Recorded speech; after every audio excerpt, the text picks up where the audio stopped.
Mapagpalang araw po sa ating lahat.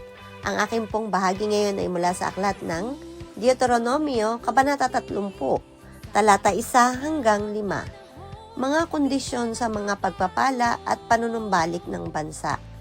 Naipahayag ko na sa inyo ang mga pagpapala at ang mga sumpa. Piliin ninyo kung alin ang gusto ninyo. Kapag nangyari sa inyo ang mga ito at naninirahan na kayo sa mga bansang bumihag sa inyo, maaalala ninyo ang bagay na ito.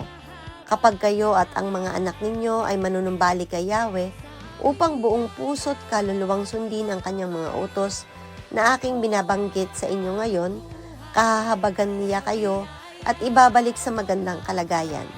Titipunin niya kayong muli mula sa mga bansang pinagtapunan sa inyo at muli kayong pasasaganain. Kahit sa ang sulok ng daigdig kayo mapatapon, muli niya kayong titipunin at ibabalik sa lupain ng inyong mga ninuno upang muli ninyong angkinin iyon. Kayo higit niyang pararamihin at pasasaganain kaysa inyong mga ninuno. Amen. Isang mapagpalang araw pong muli sa ating lahat. Samahan niyo po akong muli sa pagbabahagi ko ng salita ng Diyos. Sinasabi po dito sa ika-30 kabanata ng Deuteronomio, versikulo 6 hanggang 10. Ang mga pasubali upang muling tipunin at pagpalain. Babaguhin niya ang inyong puso upang siya'y ibigin ng buong katapatan. Sa gayon, mabubuhay kayo ng matagal. At ang mga sumpang ito'y ibabaling ni Yahweh sa inyong mga kaaway na nagpahirap sa inyo. Muli ninyong diringgin ang kanyang tinig at susundin ang kanyang mga utos. Pagpapalain niya ang lahat ng inyong gagawin. Pararamihin niya ang inyong mga anak at mga hayop at pasasaganain ang ani ng inyong lupain.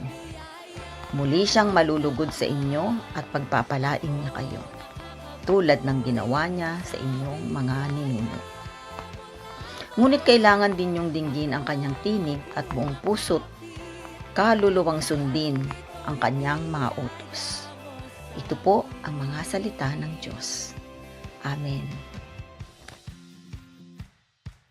Ang aklat ng Deuteronomio, Kabanata 30, versikulo 11 hanggang 15. At ang sabi, ang kautosang ibinibigay ko sa inyo ngayon ay hindi naman napakahirap sundin at unawain. Wala ito sa langit, kaya hindi na ninyo dapat itanong, sino ang akit sa langit para sa atin upang kunin ang kautusan, upang marinig natin ito at maisagawa. Wala rin ito sa ibayong dagat, kaya hindi ninyo dapat itanong, sino ang tatawid sa dagat para sa atin upang kunin ang kautusan upang marinig natin ito at maisagawa. Napakalapit ng kautusan nasa inyo, nasa inyong mga labi at nasa inyong mga puso. Kailangan lang ninyo itong tuparin. Binibigyan ko kayo ngayon ng pagpipilian, buhay o kamatayan, saganaan o kahirapan. Ito ang salita ng Diyos.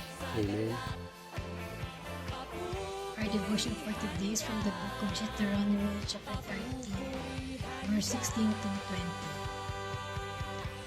Na iniuutos ko sa iyo sa araw na ito na ibigin mo ang Panginoon mong Diyos, na lumakad ka sa kanyang mga daan, at tuparin mo ang kanyang mga utos, at ang kanyang mga palatuntunan, at ang kanyang mga kahatulan, upang ikaw ay mabuhay, at dumami, at upang pagpalain ka ng Panginoon mong Diyos sa lupain na iyong pinapasok upang hariin.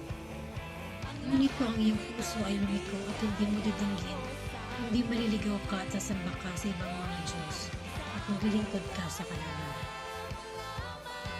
Ay aking pinatutunayan sa inyo sa araw na ito na kayo'y tunay na malilipol, hindi ninyo palalaunin ang inyong mga araw sa ibabaw ng lupain na inyong pinagtatawid ng Jordan upang pumasok na hariin.